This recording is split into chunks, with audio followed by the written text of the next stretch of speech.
Bab solat khusyuk dan khudu'. Sayyidina Abu Qatadah radhiyallahu anhu meriwayatkan Rasulullah sallallahu alaihi wasallam bersabda, pencuri yang paling buruk ialah orang yang mencuri solatnya. Para sahabat radhiyallahu anhum ajma'in berkata, bagaimana dia mencuri solatnya? Baginda sallallahu alaihi wasallam menjawab, dia tidak menyempurnakan rukuk dan sujudnya, atau dia tidak meluruskan tulang belakangnya semasa dalam rukuk ataupun sujud. Hadis riwayat Musnad Ahmad Tabrani daripada kitab Majmu' Zawaid. Saya ulang, Sayyidina Abu Qatadah radhiyallahu anhu meriwayatkan Rasulullah sallallahu alaihi wasallam bersabda, pencuri yang paling buruk ialah orang yang mencuri solatnya. Para sahabat radhiyallahu anhum ajma'in berkata, bagaimana dia mencuri solatnya?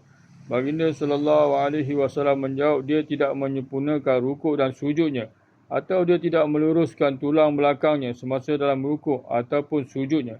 Hadis riwayat Musnad Ahmad Tabrani dipetik dari kitab Majmu' Zawaid. Alhamdulillah, apa kita dengar, semoga Allah SWT beri taufik, kuatan untuk kita dapat amalkan dan sampaikan insya-Allah.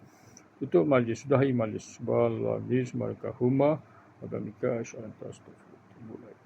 Masya-Allah. Jazakallahu khairan.